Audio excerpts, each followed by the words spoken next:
Hi everyone, and welcome back to another episode of The Social Drop-In. If you're new here, my name is Quincy, and this podcast is just all about the daily struggles and experiences we go through, and I like to really embark on my own, I guess. That's why I made this podcast. So come along with me as I tell you my 29 thoughts from my 29 years.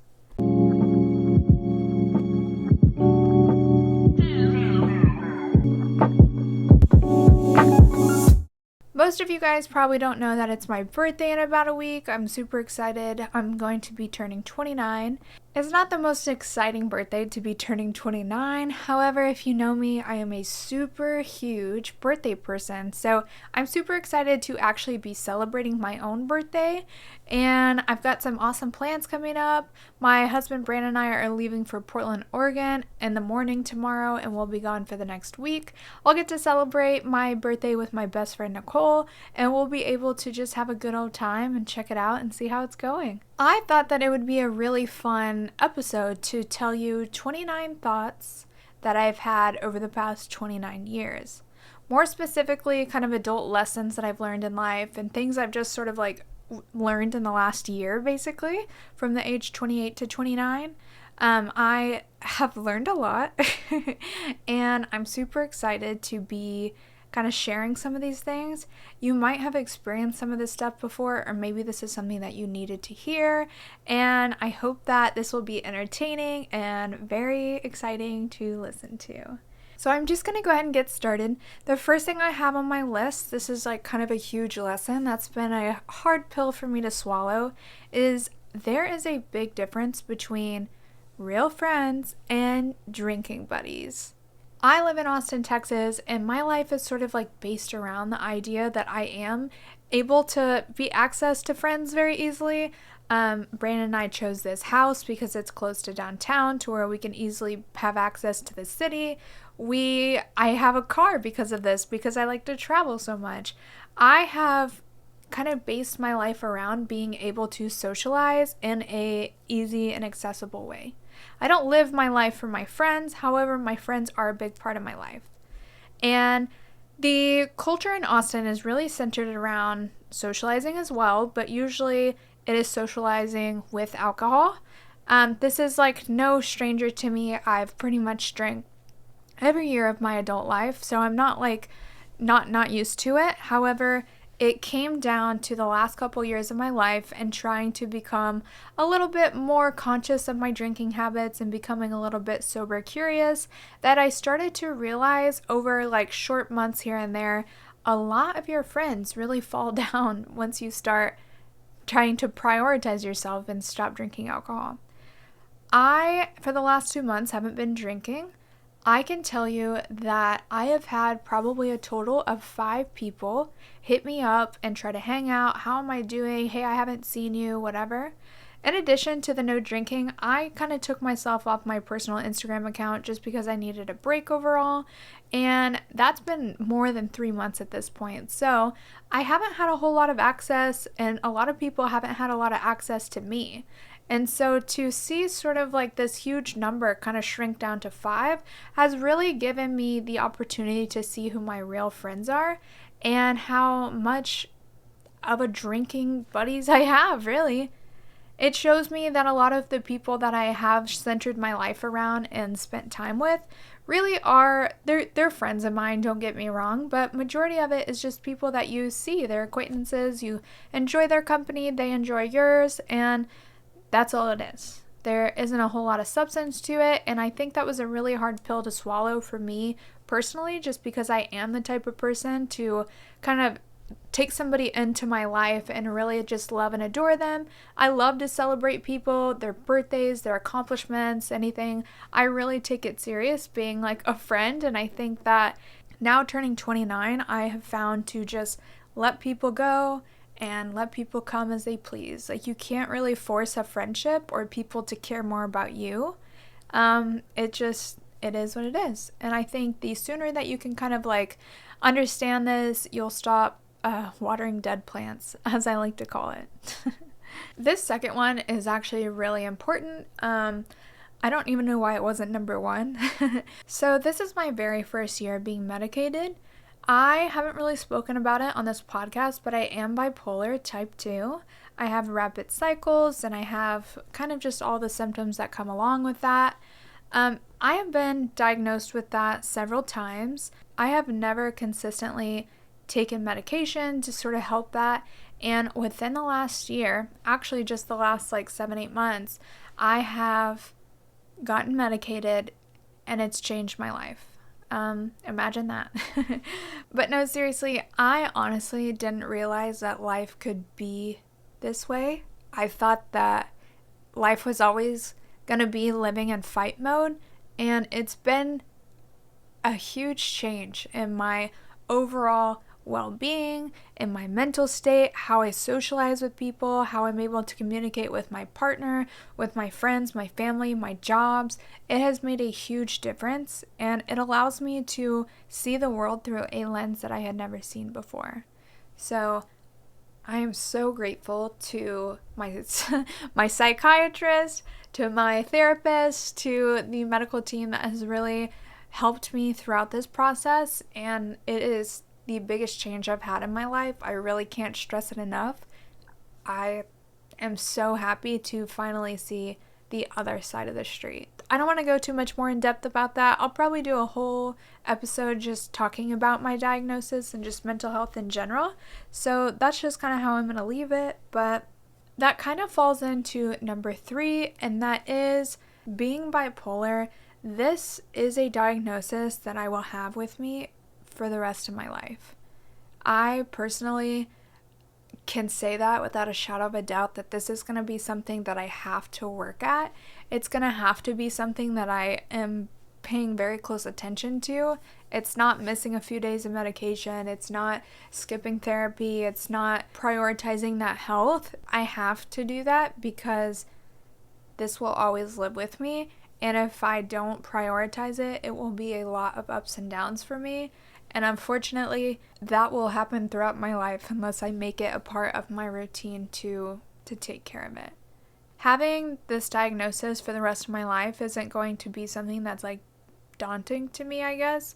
It just is what it is. I can't change that about myself. It's just who I am. And unfortunately, I do have this mental illness. I would give anything to not.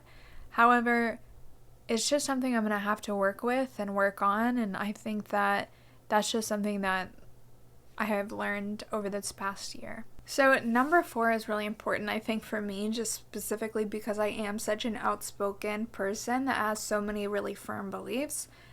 This is going to be really crucial for me to practice going into the election season.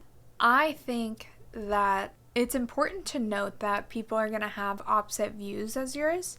That's something that is inevitable. I think it's really important to be able to kind of zoom out and understand from different perspectives how people are thinking. There is no point in trying to change somebody for who they are. It's literally built into them. I, till I'm blue in the face, am the first person to kind of crack down and say something to somebody. However, when it comes to my family members, I think that at this point, it doesn't really matter what I say. This person is not going to change. And instead of lecturing somebody about how they should change, instead, I think that it's just more important to me to mull past it in my brain and just sort of like don't have that altercation. It's not like worth going to war every time somebody says something, especially if it's falling on deaf ears. It's just something that's going to be really hard for me, but I think is ultimately the best thing that I can do for the relationship of me and my family members, as liberal as I am. The 5th thought that I have, which has been like crucial to my last year, has been just to get started. I'm a very self-starting, ambitious person. Anything I put my mind to, I usually will come close to achieving, if not going all the way and getting it. But when it comes to things that I'm starting brand new, or if I'm just having a hard time mentally what I'm doing, I think it's really troubling and hard for me to get started. You and I, all of us, have gifts that we can use to share with people.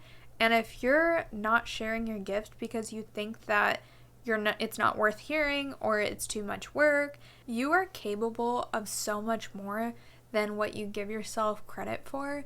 you are able to be such a boisterous, big, open personality when you can finally express the things that are important to you. Just get started. I think that's the main lesson here. I think that you will be so much happier in the end if you can just give yourself the credit that you deserve. The sixth thing is something that I've kind of played around with a lot within the last year and a half. It is to embrace these slow hobbies. And what I mean by that is like when we get on our phones and we're scrolling, or we're playing a game, we're going shopping, we're doing anything like that, it is a hit of instant dopamine. And personally, being off of Instagram personally has really helped me with this. Being able to do this podcast is definitely something that is a slow thing that I enjoy doing. It isn't really until I spend the time like editing and posting it that I get that sort of dopamine. So I really enjoy this process. But more so, I really love doing puzzles. I think that puzzles for me is something for me to just completely put away electronics. I can just zoom in and exercise my brain in a way that's not getting like instant dopamine. Obviously, when I find a piece that fits, I love it. It helps my brain feel good. But I've also been starting this other hobby, which is like about diamond art. If you don't know it, it's literally exactly what it's called. It's kind of like paint by numbers, but you put like little diamonds on this page and it makes like a page or whatever. It's kind of like a paint by numbers. And obviously these aren't things that I'm going to hang up in my house. They're like coasters I give away to somebody or something. It's just a fun way to exercise my brain and get it away from the need of instant dopamine. So I think embracing those hobbies, whether it be reading a book or going for a walk or gardening, anything that you can do just to sort of prolong that dopamine, I think really helps you sort of with the balance. Number 7 is something that I think I have struggled a lot with within the last year and probably will continue to struggle with until I get a strong hold on it. I believe that consistency is going to be my biggest challenge in life. It is such a monstrous thing that I cannot get a hold on most days, and then some days I can. Consistency at something, regimented, in routine, is very hard for me. I feel like I have lacked discipline for much of my life. It's been really hard for me to stay on top of things, whether it be working out, a diet, if it's following a schedule with this podcast, if it's even going to work. I hate having a consistent routine. I wish so badly that I was somebody that could have a routine and follow it, whether it be a morning routine or something. I just find it so hard to wake up and do the same thing every day. And I really wish that if I could, it would fall in line with all of the other things that I want to do. Consistency is something I think that I will probably always struggle with until I flip this switch of why it works and the benefits of what happens when you are consistent at something. A great example of this is that I've been doing the 75 hard with my husband Brandon, and it has been so gratifying. It has been such a gratifying thing to see the success that's happened from not drinking for 2 months, exercising for 2 months straight, eating a healthier diet. There's so many things that are actually coming into fruition, and seeing those results are so incredible. If I could practice this same accountability in other parts of my life, I think I would be unstoppable. Like, truly. I'm funny, I'm cute. If I had consistency, and now I got a better brain too, so that is literally full circle for me. The next one is such an important thing that I think I've learned, not just within the last year, but something I have been practicing a lot of within the last year, and that is to stop doing things that don't make me feel good. Okay? And what I mean by that is following people on social media that makes me feel bad about myself. Comparing myself, if I know that I'm going to see somebody on social media and I am jealous of them, if I'm envious of them, if I am comparing myself, I don't need to be seeing that because it's subjecting myself to negative feelings and I know that it's going to happen. So just mute it. Get it out of your life because you really need to look inside and wonder, Why am I envious? Why am I jealous? And you can't do that without separating it. You can't self-reflect when it's still right in your face. You know what I'm saying?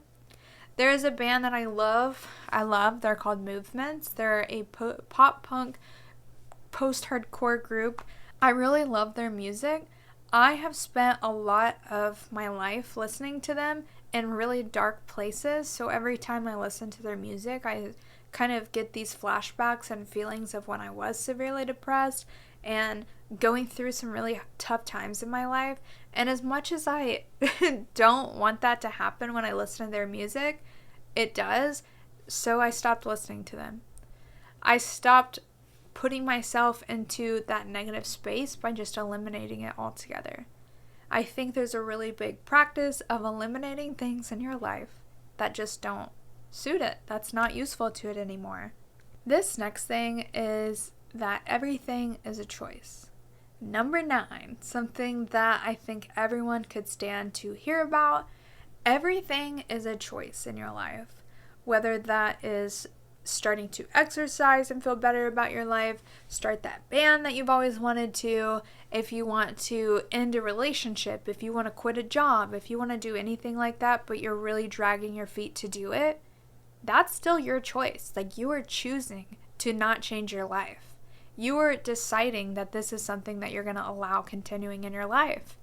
And I think I have started to realize that if you want to change something, literally peel yourself off the couch, peel yourself off of the pavement here, and just start walking, start metaphorically changing your surroundings. If you want to exercise, but you don't want to get up from the couch, get up from the couch, start moving.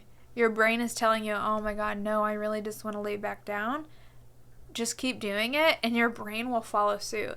If your brain can't catch up to your feet, there might be another problem, but I really think that if you can just peel yourself up off the couch and start walking, your brain is going to pick up and start walking with you, and that's when you're going to start to realize how good it feels to exercise or to change the surroundings in your life. Think that everything is a choice, and we are all subjected to making our own choices.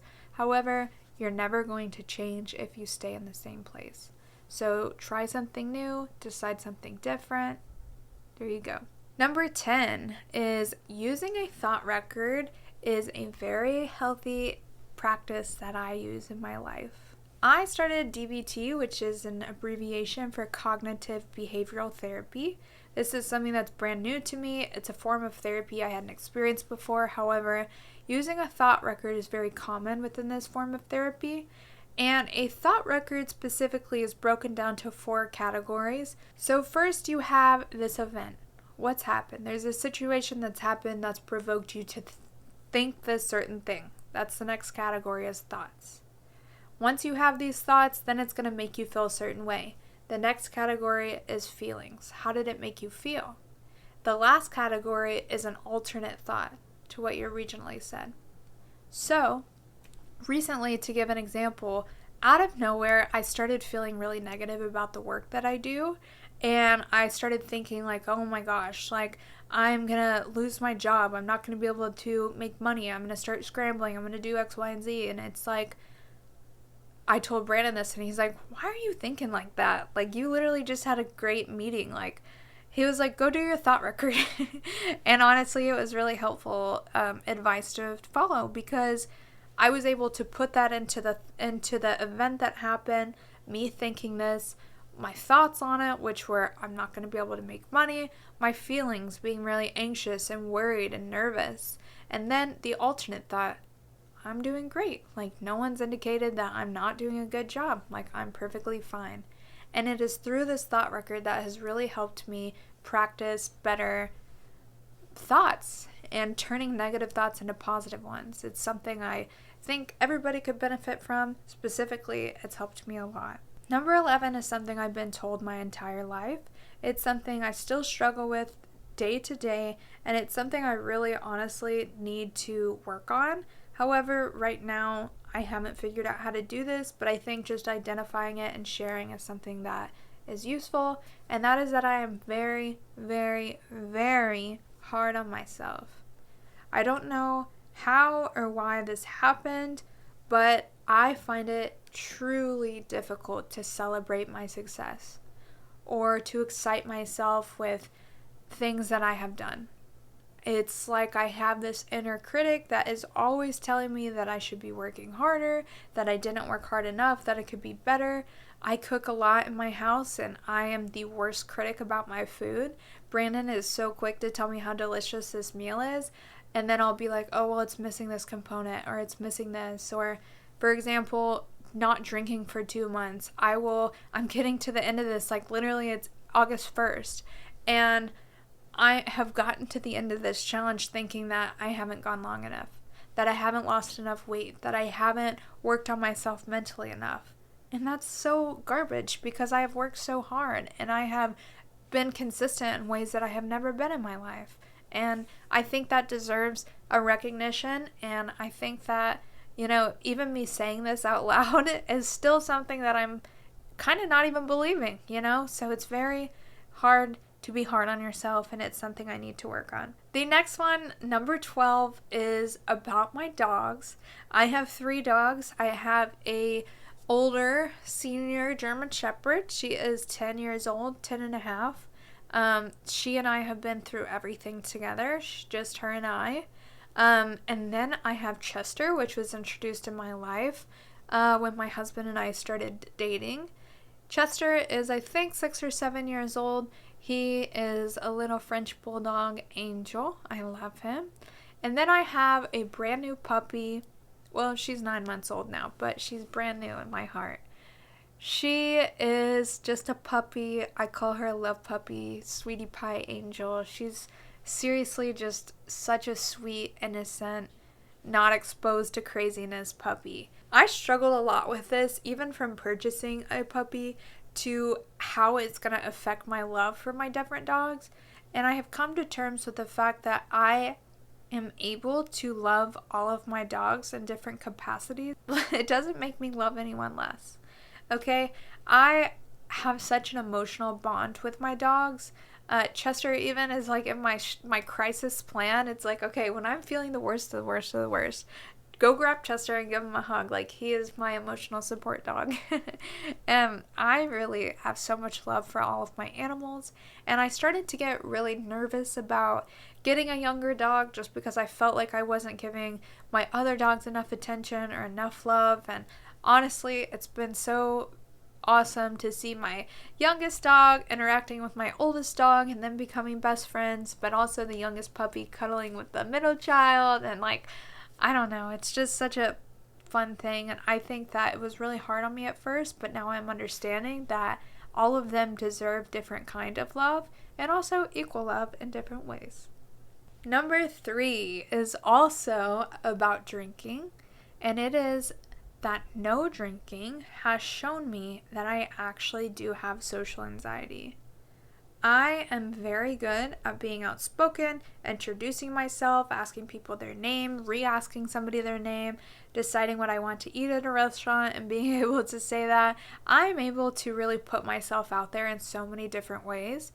Going to a concert and not drinking makes me not want to talk to anybody. It doesn't make me want to be there. It makes me really honestly look at people and be like, ugh. No, that's not fair. But genuinely, I find it so hard to be in social settings without alcohol, without feeling just so completely awkward and anxious. Like, I don't know how to talk to people without alcohol. And that's another reason why I know that it was time for me to take a break.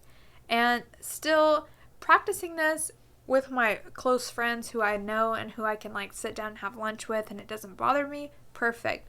But like I mentioned before, these drinking buddies, it's hard to talk to those people without alcohol in my system because that's how I've always been around these people.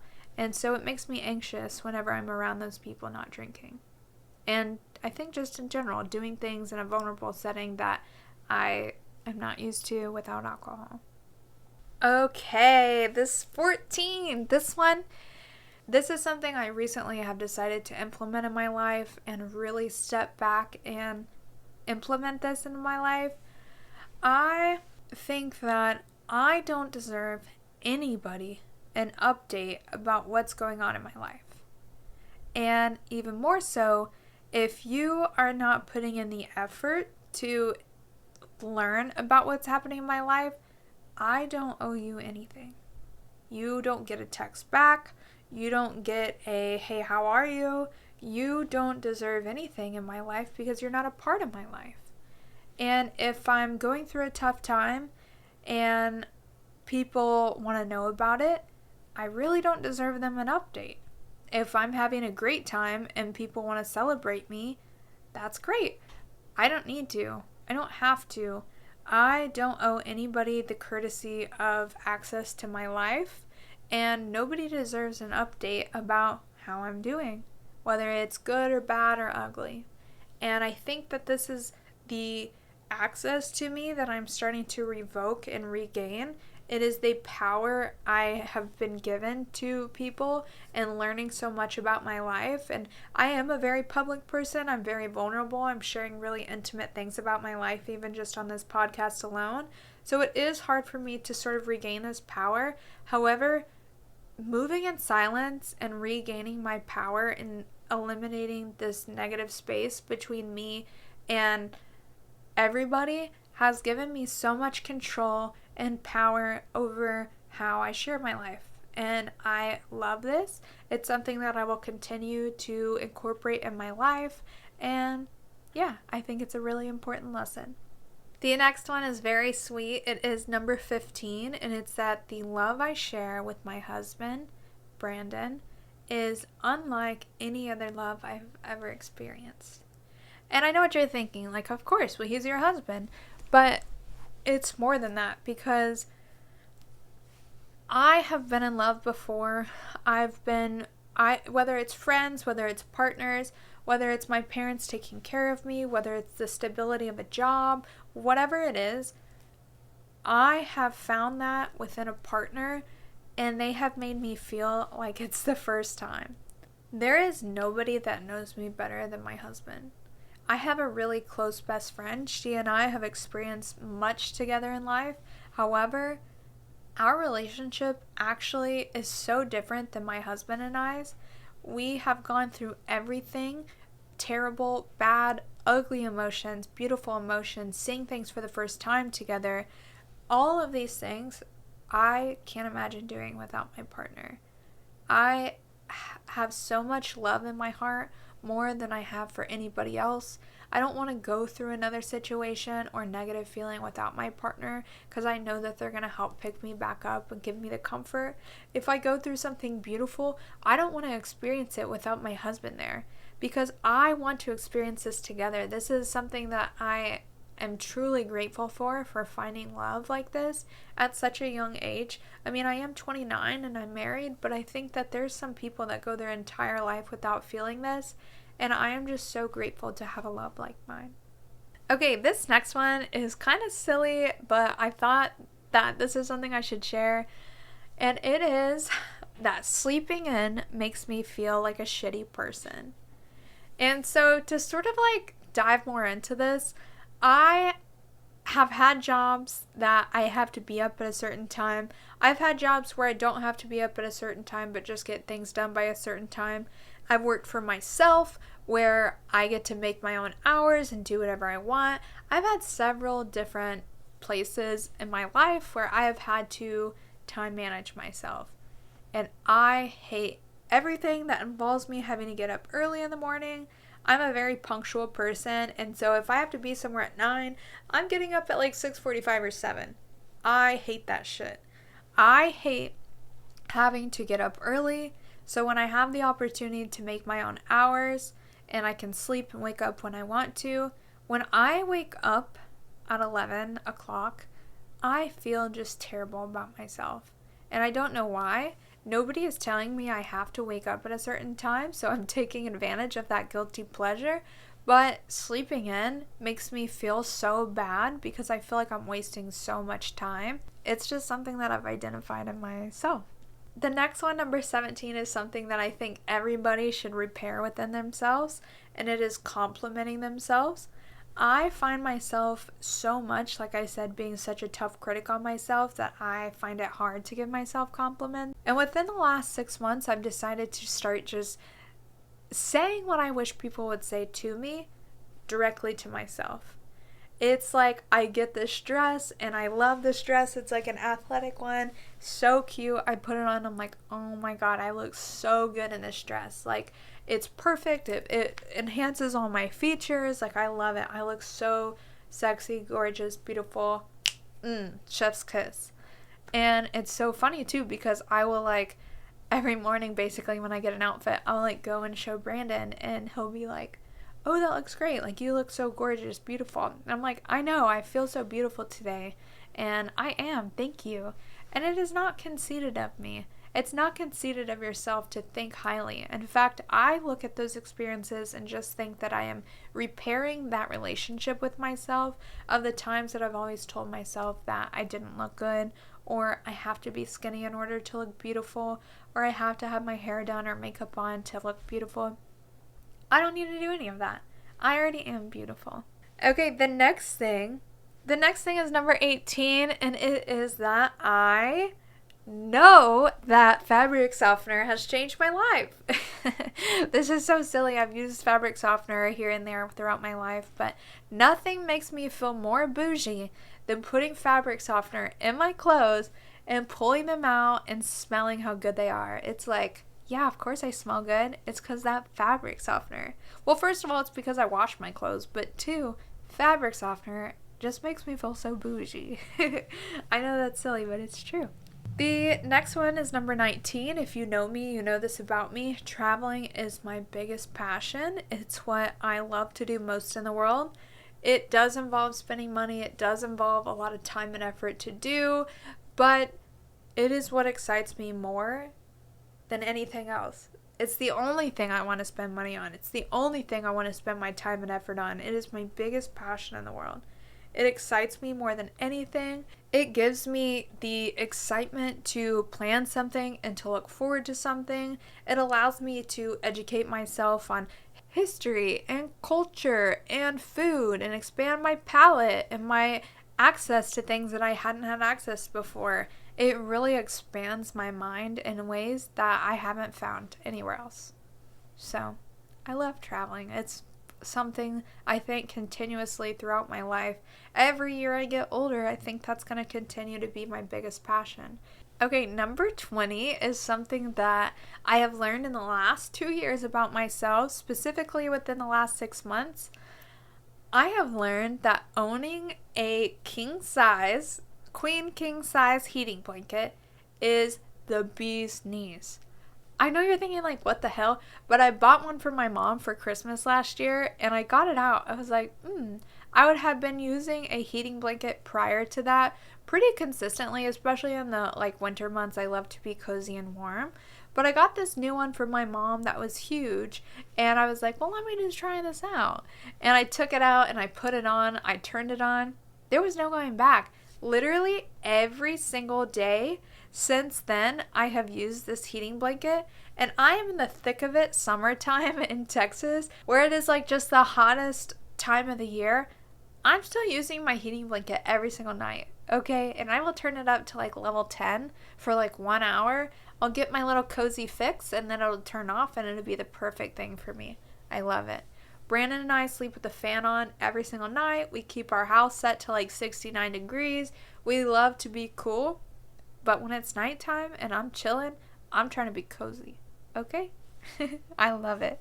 Okay, number 21, and I love this one so much, and it is that everything will always work out for me because I will always find a way. There's so many experiences and things that happen in my life where I find myself feeling like I'm not going to be able to figure a situation out, that I'm never going to get out of it.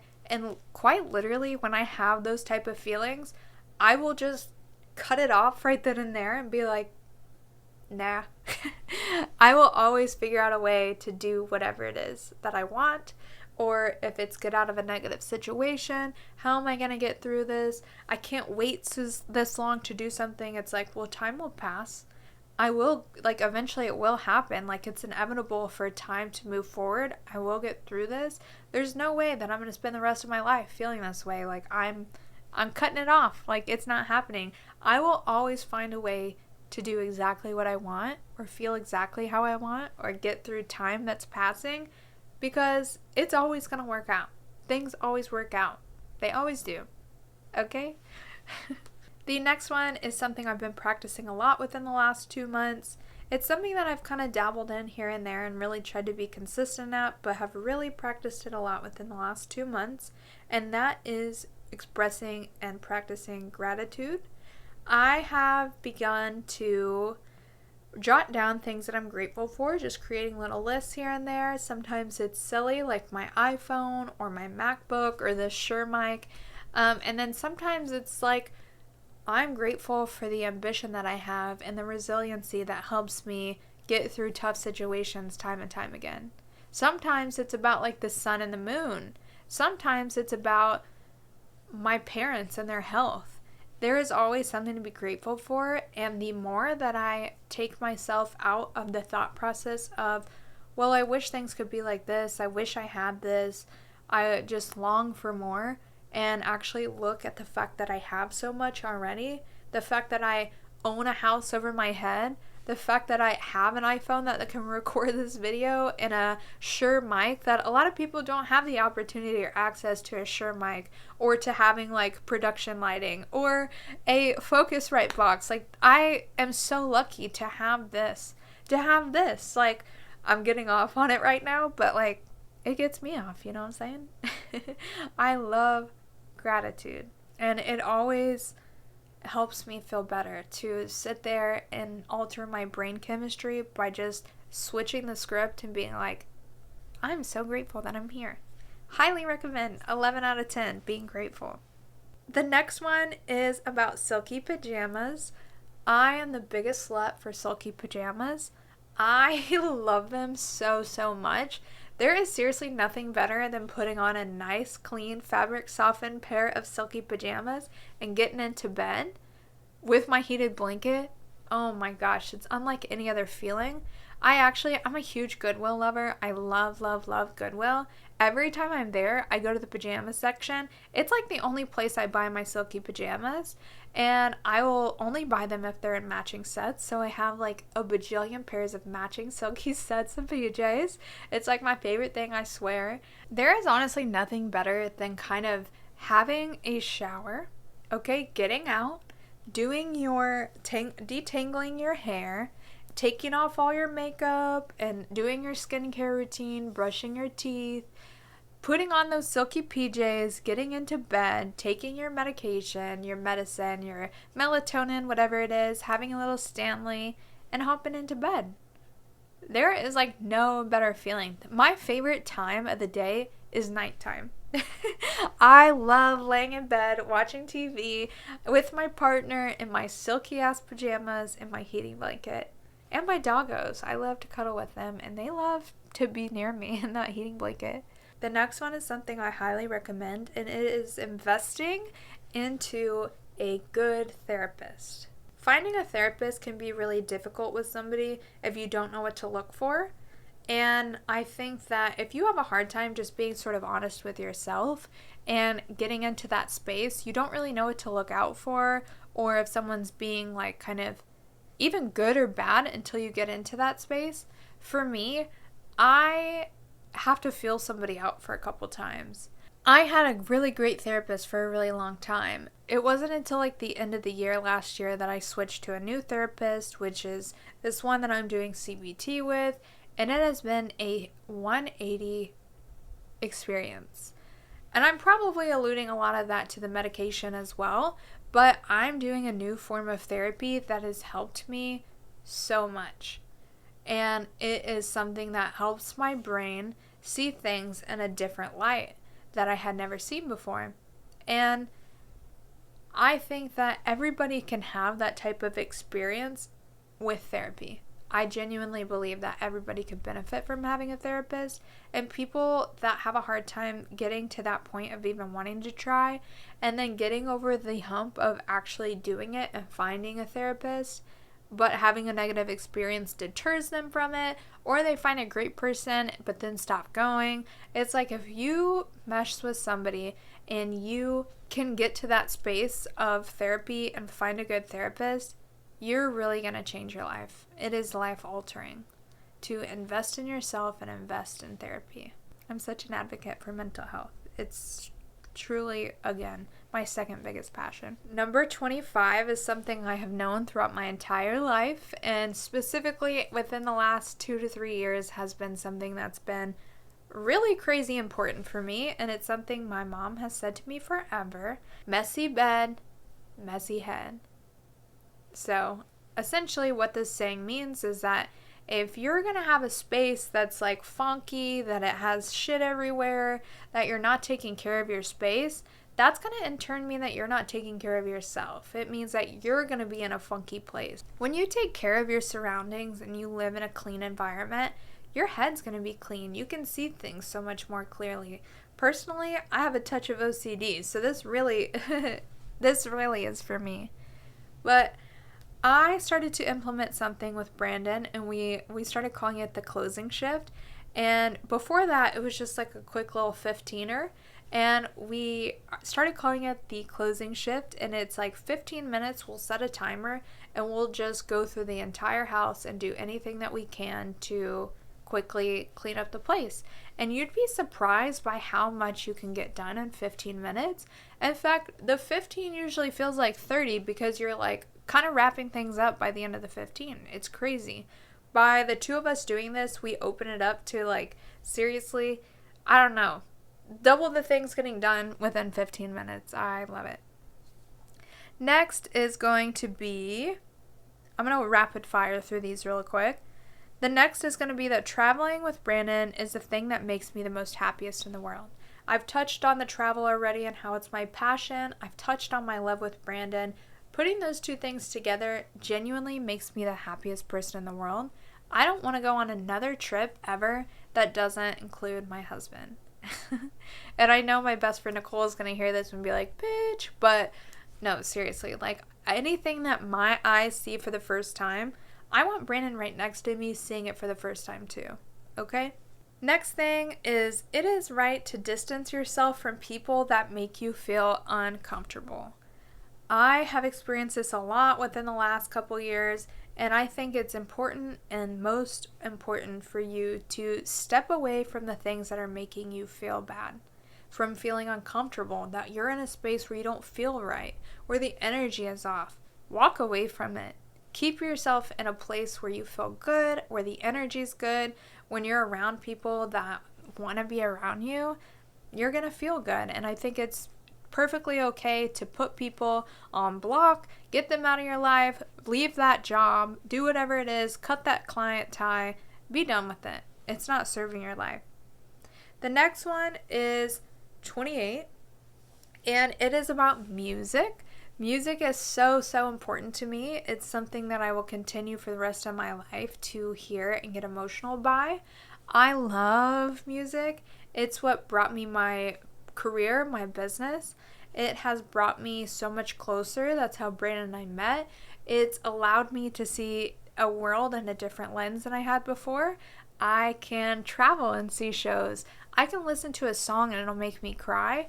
I can listen to a song and it'll impact my mood. It'll impact my overall feeling, my mood. I love music. It brings me so much happiness in the world. The last one, and this is so important, and I think so many people could benefit from hearing, and it is that I don't have it figured out, and I probably won't ever.